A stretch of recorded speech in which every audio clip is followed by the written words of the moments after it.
Hi, thank you everyone for coming, and I'm introducing the speaker, Carolline Tolbert, but before I do that, I want to thank the University Technology Office. I want to thank Lev Gonick and also Erin Morrow. So thank you for organizing this and inviting my colleague Carolyn to be here as part of this UTO book series. Thanks so much.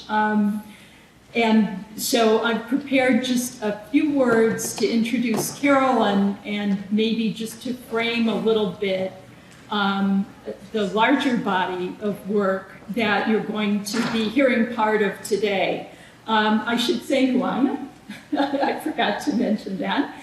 My name is Karen Mossberger, and I'm a professor at the School of Public Affairs just next door. And I'm the director of the new Center on Technology, Data, and Society. And so it's my privilege to introduce my friend and co-author, Carolline Tolbert. Aha, it's louder, thank you.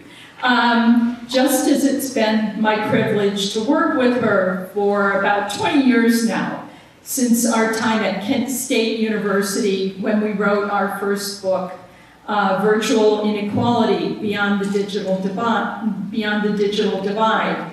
Since then, we've written 3 more books, including Digital Citizenship, The Internet, Society and Participation, and Digital Cities, The Internet and the Geography of Opportunity. So this book is our 4th together, in addition to many articles and grants. Throughout this work, we focused on what's often called the digital divide, though we prefer to talk about digital citizenship because it's not just about having internet access, but also about regular and effective access and use, including skills like information literacy and having the ability to participate in society online. Our joint work has explored why and how technology matters for individuals and society, for economic opportunity, political participation, civic engagement, and more. Because that frames the question, why is it that we care about technology use as a public policy issue? One reason is that technology has spillover benefits for communities, as well as for individuals. And it's our research on those community impacts that Carolyn is going to discuss today. Without Carolyn's talents, the body of research I just talked about truly would not have been possible. She's the one who's the data and statistics guru, you'll see that. She's a leader within networks of methods scholars in political science. Without sacrificing rigor, though, we've tried to present this work in a way that makes it accessible for policymakers and for others who care about these issues. And this included surveys and analysis of internet use in Cuyahoga County, Ohio, for the nonprofit One Community that Lev Gonick led before coming here to ASU. That's included work with the city of Chicago, where Carolyn knew how to use surveys and modeling to create neighborhood data that didn't exist before. It would be wrong, however, to present Carolyn's contribution as only a statistical one, because she's truly an expert on technology use and a scholar with a lot of good ideas that find their way into the research too. So Carolyn is a professor of political science at the University of Iowa and was named a collegiate scholar by the university. That's a teaching and research award given to the top scholar being promoted to full professor that year. Her broader research agenda covers elections and representation, diversity and inequality more generally, and public policy. Some of her work on diversity and policy was conducted with Rodney Hero, who's now the director here at ASU of the Center for Latina and Latinos and American Politics Research. Her research has been supported by the National Science Foundation, the MacArthur Foundation, the Democracy Fund, and published by Oxford, MIT, Georgetown, Brookings, the University of Michigan, and the University of Chicago presses. She's won awards in public policy and in state politics from the American Political Science Association. She has nearly 50 peer-reviewed journal articles and 4 other books beyond those that we've worked on together. She is therefore, as you can see, extremely productive, creative. She's enthusiastic. She's the most enthusiastic person. And someone that you have to run to keep up with, whether that's writing books or hiking up mountains in her native Colorado. So it's an honor and a pleasure to work with her and to welcome her here to ASU and to Phoenix. Thanks.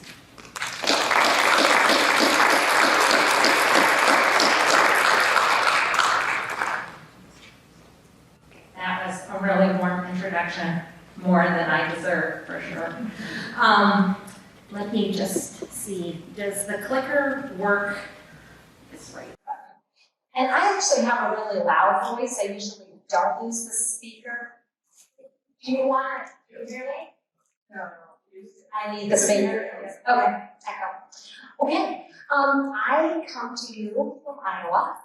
The Democratic caucuses are about 3 weeks away. There was a major ice storm in Iowa this morning and in Chicago, and the schools were all closed. And in fact, our poor tug that was trying to push our airplane out of its hub got stuck, and its wheels were spinning, and we had to de-icer just to be able to get the tug to push us out. So, I am coming from a very different place than you are right here, but it is also very interesting right now to be in Iowa, and it was 4 years before and 4 years before that. And one thing that we are seeing is the effect of technology in political campaigns. The big thing is all of the candidates are now texting everybody. Not calling, texting. And everybody's getting texts from everybody. And now they're doing text survey and podcasting. It's right there. And technology continues to spiral in how it changes society, politics, the economy, and everything that we do every day. And I think that's part of the spirit of what this talk is about. So I am really grateful to Karen and to ASU for bringing me down, especially since my husband informed me it was going to be 6. I had 6 tonight. 6 degrees. Scott Lacombe is our co-author. He is completing his PhD in political science, and he just accepted a job at Smith College in the fall, and he is a wonderful person. We were fortunate to work with him, and as Tracy said, it would not be a technology presentation if we didn't have a small technology issue. So I will apologize that you will see on a few slides on the bottom right this GoDaddy logo. That is because some of the slides were used for some research that Karen and I did with GoDaddy. This work has nothing to do with GoDaddy, so just ignore that little GoDaddy little thing. Okay, we are going to show you quite a few maps as part of this presentation. I always think it is useful to just remind the audience, of where do people live in the United States? And that we have a massive country geographically, but we have huge rural-urban divides. And much of the country is, most of the population is in a small geographic area. And the issues that have to do with technology access and use are exacerbated by this rural and urban type, rural-urban, suburban type issue. So one of the themes that kind of helps frame this work is this idea of this growing inequality across place. And we use in the book, as Karen, this is Karen's slides right here, as a motivator to set up this study is this comparison of Sunnyvale, California, this is Silicon Valley, to Flint, Michigan, which became, very famous because it's water issues. And among the very poorest households, those who make $20,000 a year or less, 64% of the population has high-speed internet in Sunnyvale, California, and that is compared to only 42% in Flint, Michigan. Overall, California is Silicon Valley or Sunnyvale, one of the most connected cities in America, almost universal broadband, compared to Flint, where 6 in 10 have high-speed internet. When we say high-speed, that includes a wired broadband connection, DSL mobile, or just mobile on your phone. They also have dramatic median income differences. Imagine living on $46,000 a year versus living on $117,000 a year. And together, these two cities symbolize what to us is this issue, this gnarly and complex issue about technology. It is at once the promise of innovation and technology, and it is also the rise of inequality and this place-based inequality. And so these are really huge issues that the nation is facing right now.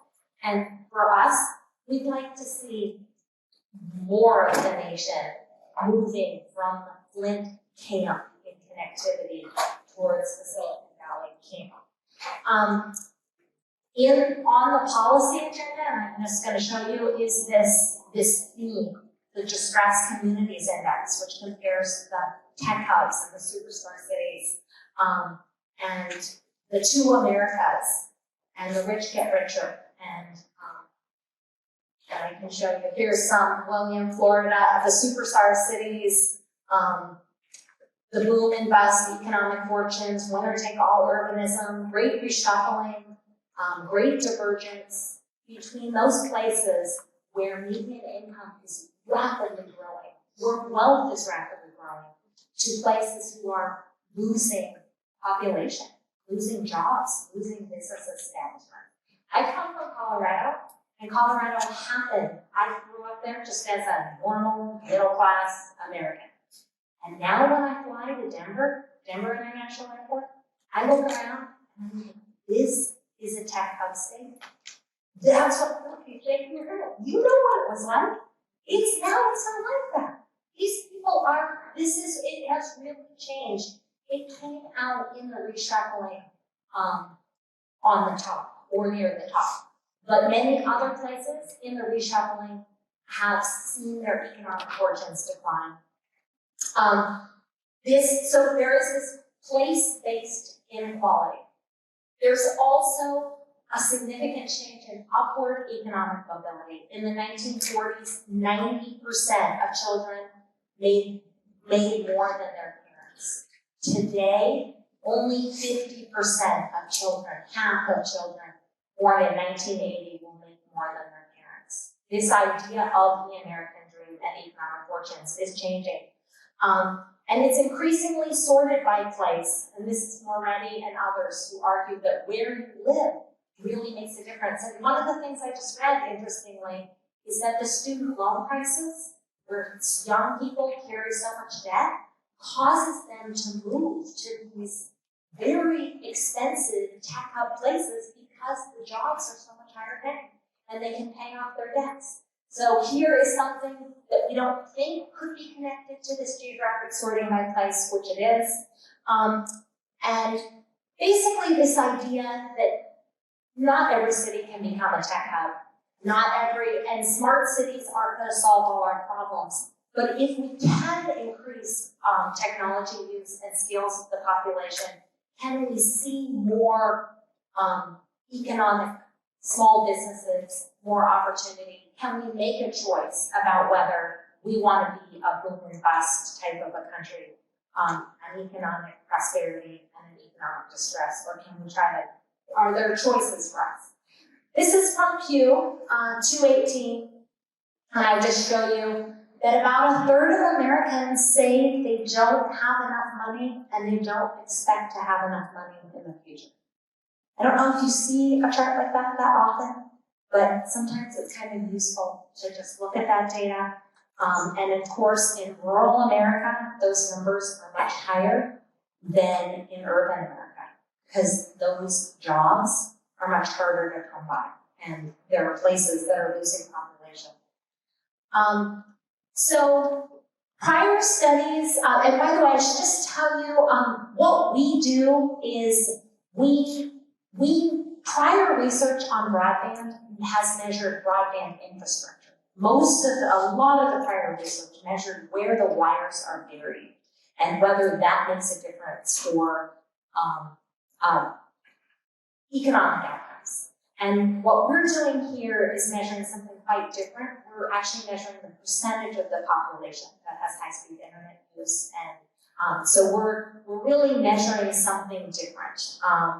And one thing that was a real problem for this research is that there was government data for the nation as a whole, for individuals and for states, but we did not have reliable systematic data on the percentage of the population with high-speed internet access for counties. There are 3,100 counties that are populated.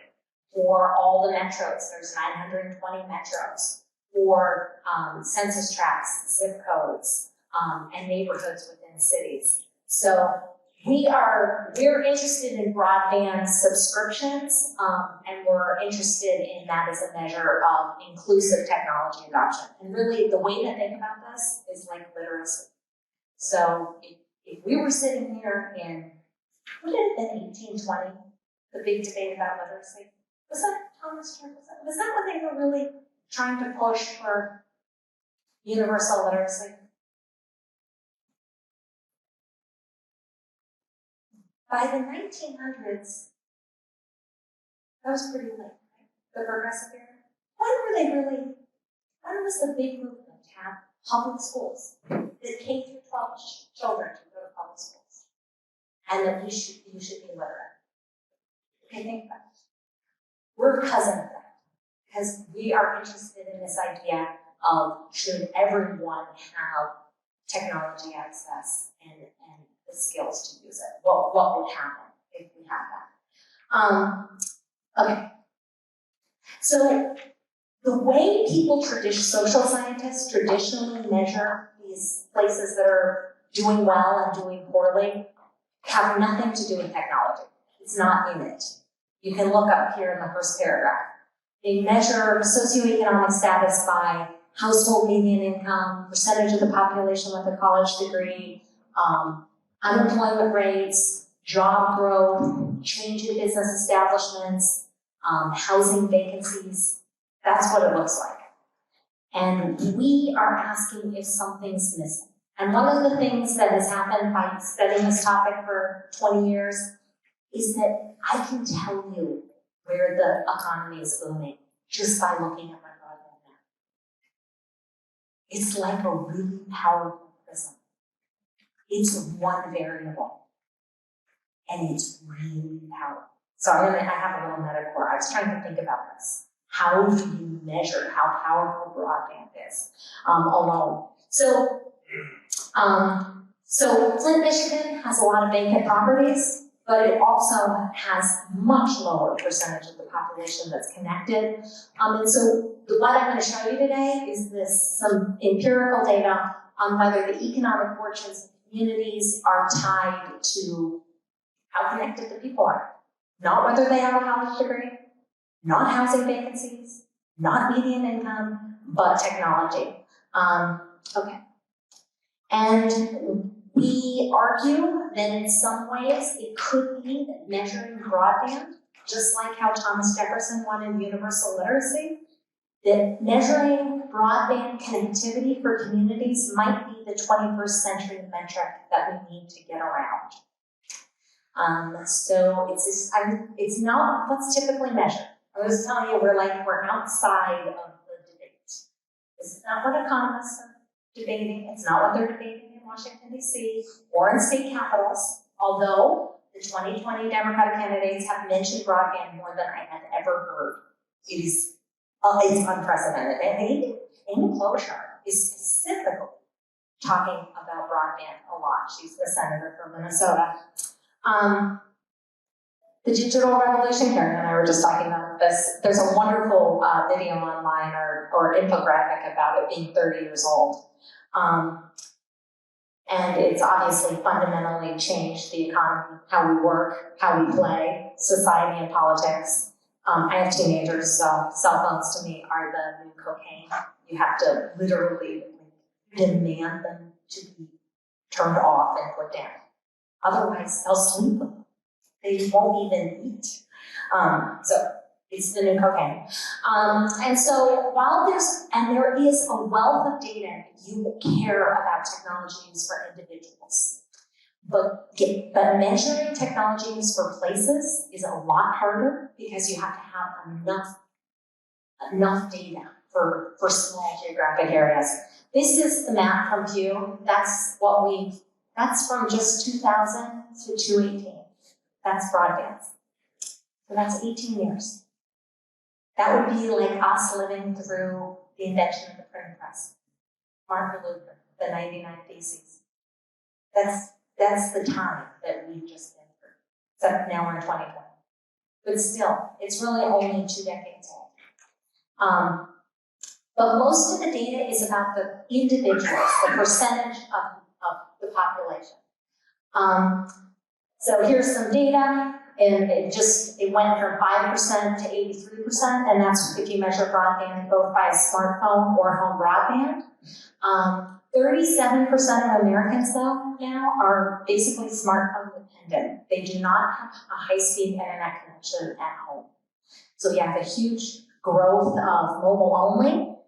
It has been referred to by some scholars as second-class access. It's a lot harder to apply for a job, apply to college, and actually read your textbooks on a cell phone than it is with broadband connection. 17% of U.S. households, or 56 million people, lack personal access, and we argue this is related to a lack of being able to participate in society. Sorry for those little typo up there. We're trying to change the template of this at the last minute. So what are we missing? We're missing data on broadband connections for local communities. Specifically, we haven't had data on counties or zip codes. In fact, it was just 1 year ago, December of 2018, that the census for the first time released data on the percentage of the population with a broadband subscription for all 3,000 counties and for all the census tracts. And we don't, the census doesn't have data on zip codes, but we have data on zip codes through our GoDaddy work. I ask, as a data person, how could we as a country be missing such critical data until last year?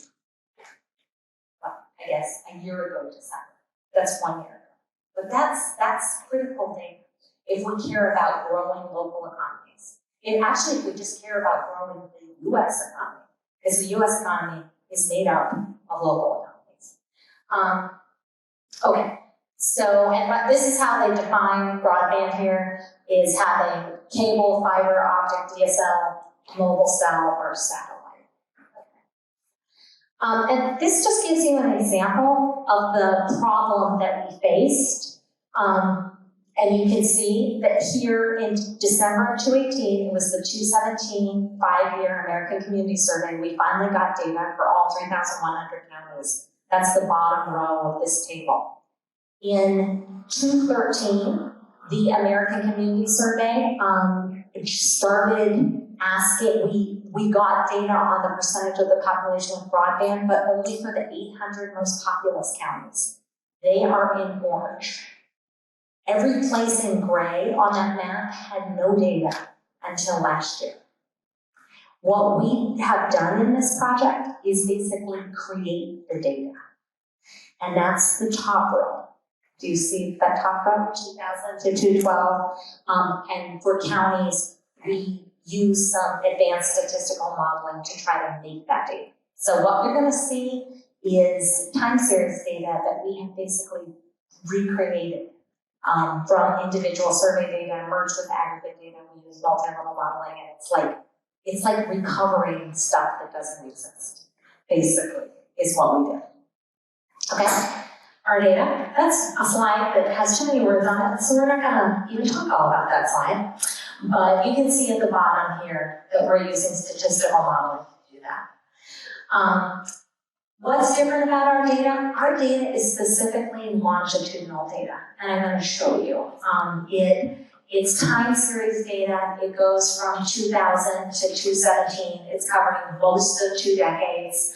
And that is super important because I know there's some economists in this audience, and you cannot convince economists that the economy is changing or that anything causes a change in the economy. It's hard. You can either use experiments or you can use time series data. And so we are trying to develop new data that's longitudinal data for these subnational communities.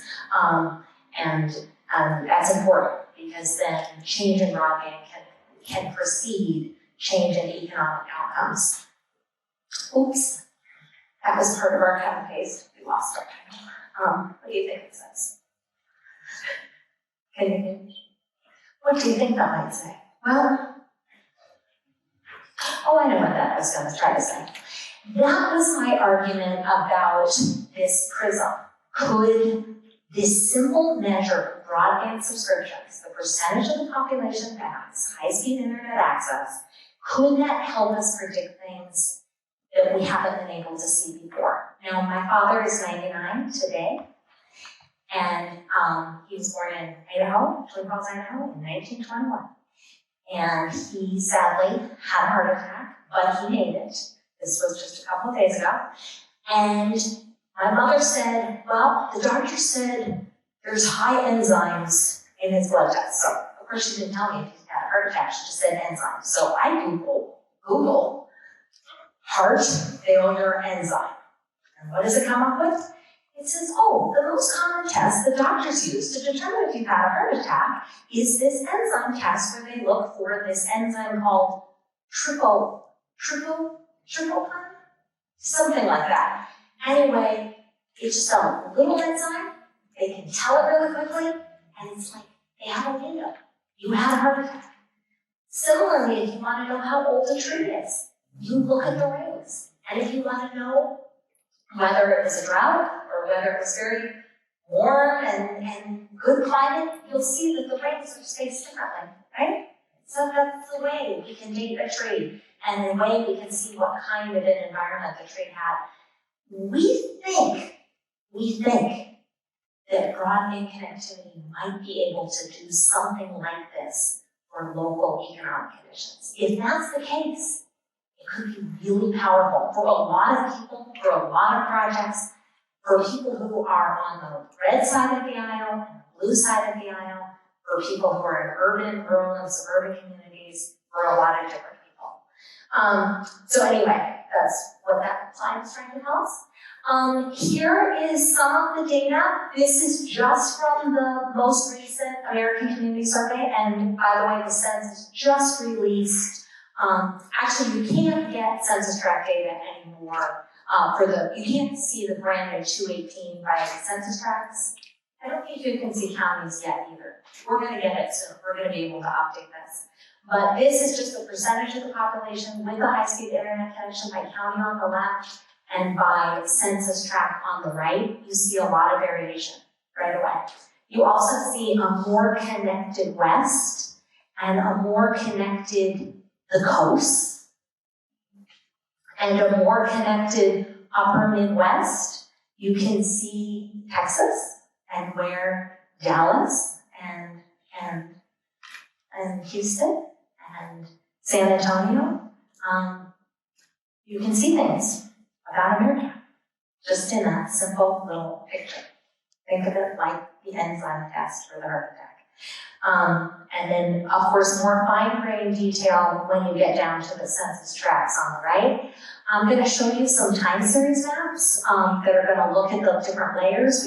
We talk about these as layers of the onion, like states, counties, metros, cities. But one thing we see in this data is a flattening out. We see rapid increase in broadband connectivity, and then we see a flattening out.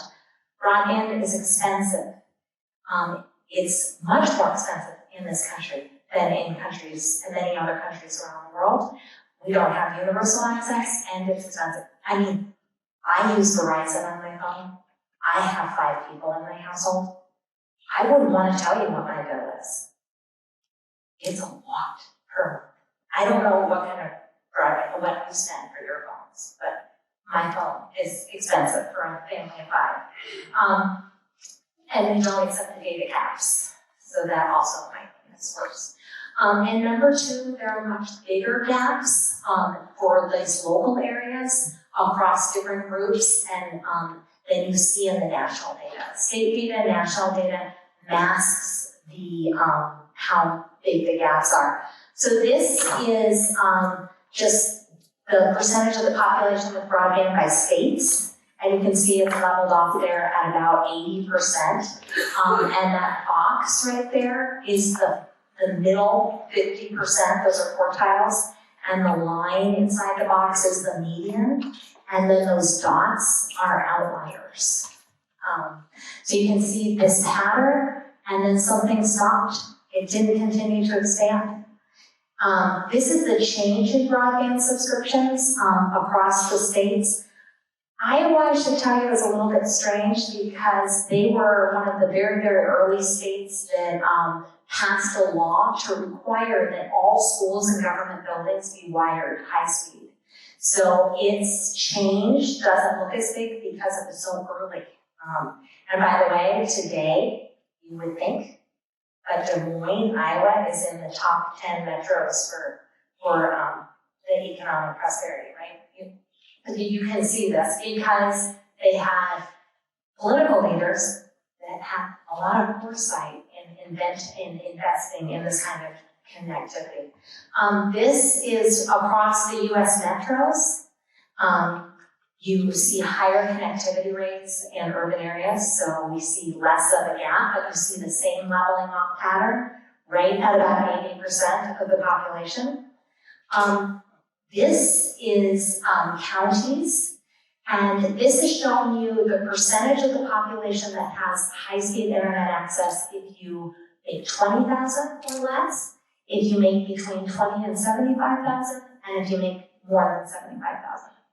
And that tells you really, really clearly that this is patterned by cost. Income is a really key issue, key factor if you don't have personal connectivity. That would be a cell phone or high-speed access at home. Wait, did that not get pasted in right? Shoot. We don't have the county map. Okay, well, that should have been the county map.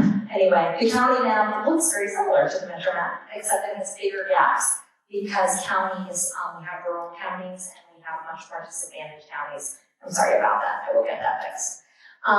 This is broadband change across metros.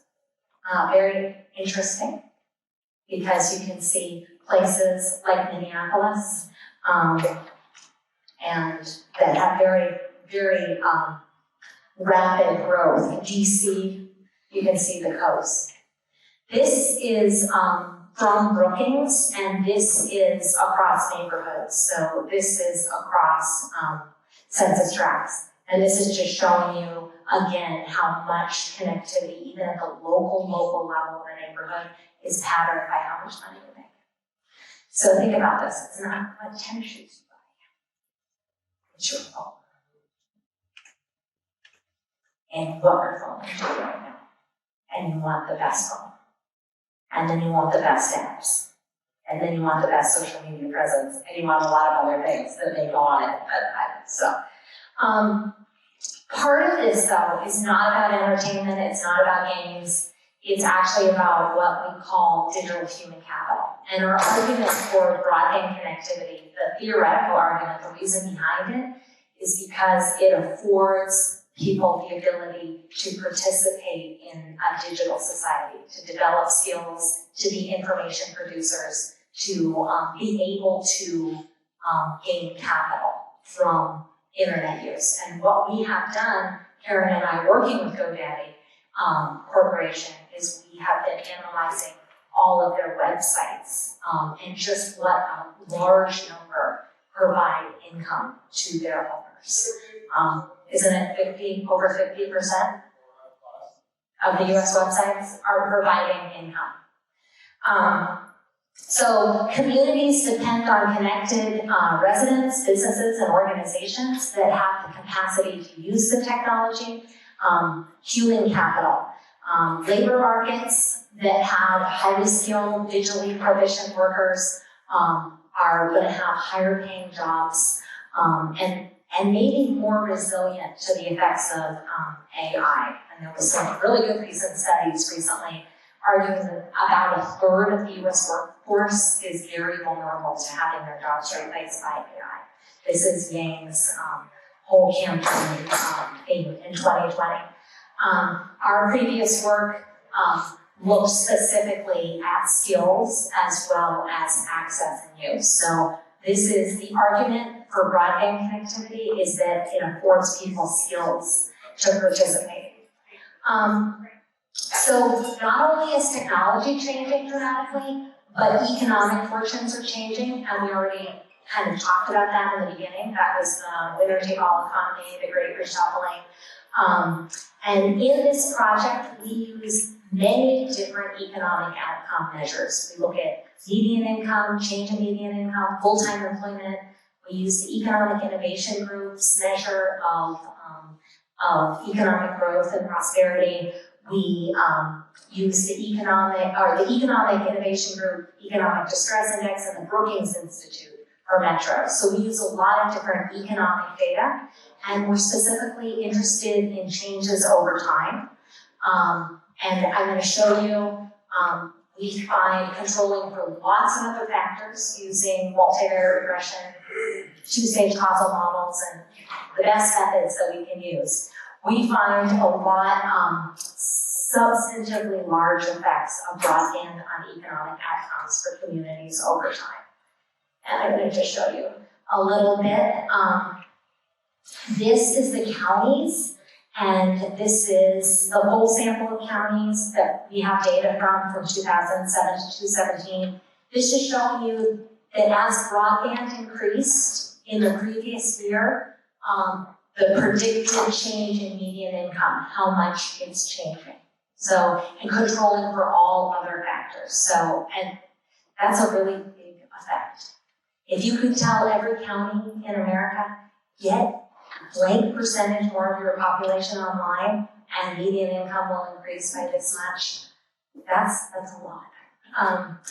This is very interesting. This is showing the interaction of having broadband and how educated the people are in the counties.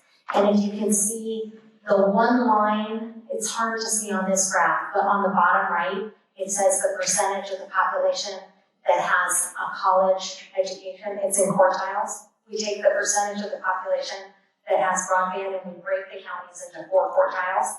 If you are in a county that is in the top quartile, and most people have a college degree, and broadband goes up, you're the biggest winner in this economy. That's the very top shaded dark bar. If you are a county like the bottom, where you have the lowest percentage of the population with a college degree, and broadband goes up, you're still getting a gain, but it's a lot less. So it's telling you that technology and education work together. Metros, I'm not going to spend a lot of time on this, but metros are super interesting. You guys are in a really interesting metro. We're in a booming metro. We're also in a tech hub metro. Metros are commuting zones. They're basically combined cities and suburbs. They're economic. They're places where people live and work. They're regional economy zones. We're looking here at the 50 largest metros over time, and I can just show you some graphs. This is looking at the percentage of broadband subscriptions lagged by 1 year, 20-year time series. So percentage of broadband subscriptions lagged in the previous year, and its effect on prosperity measured by the Brookings Institute. And this is their measure of prosperity, which is basically how well, it is a measure of whether people are living better. It's about, Karen, you want to fill in?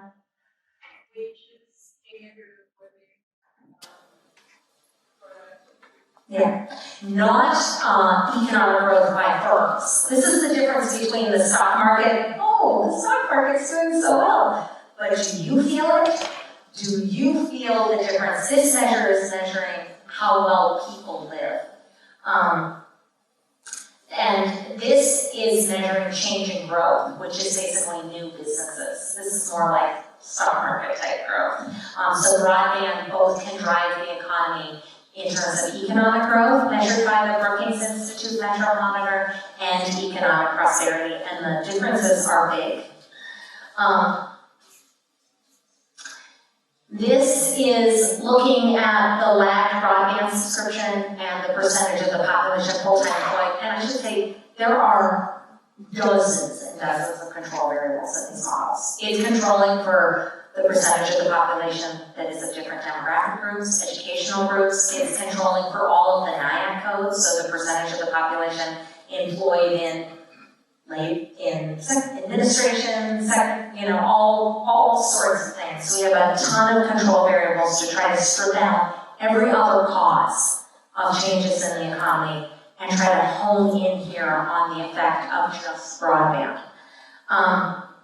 We see some interactive effects with young populations, so in metros that have a large population of millennials, working millennials, and higher broadband, we see bigger bang for the buck. That's interesting, because millennials like certain places, right? There's a whole market. Hey, don't you have a new building right here? Karen was just showing me.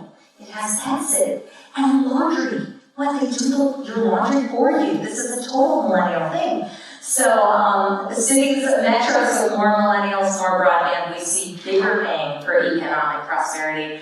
We also see an interactive effect with more IT jobs. So traditional measures of measuring tech hubs with a more connected population, again, you can get more.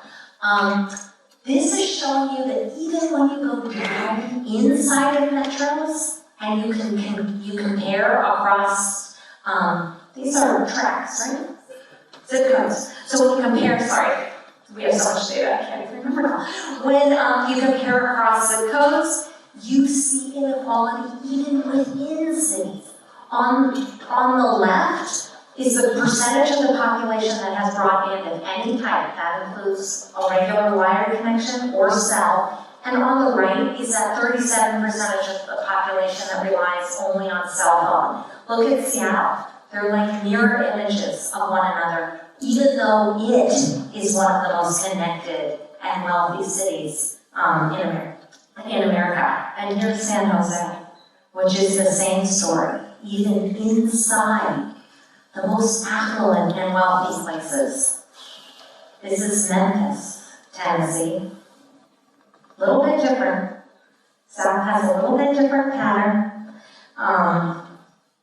And this is Detroit, a place that traditionally would be on the wrong side. Do you know the state that's on the wrong side of the tech hub? Is Ohio. I lived in Ohio for 9 years. But you can go look at our data. Ohio doesn't look good.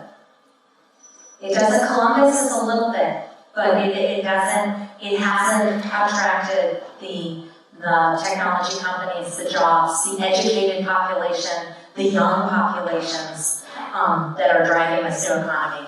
Oh, and this has a piece in wrong, but this is the concluding slide. Basically, what our goal is for this book is this idea of inclusive broadband, and it should say, like universal literacy.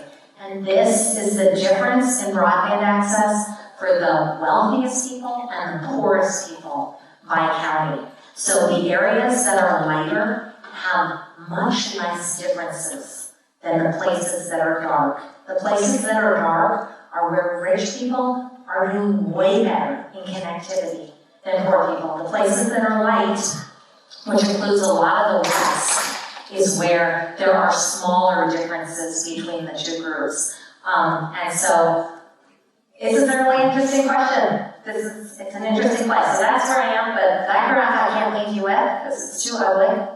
So I'll leave you with something like that. Okay, thanks.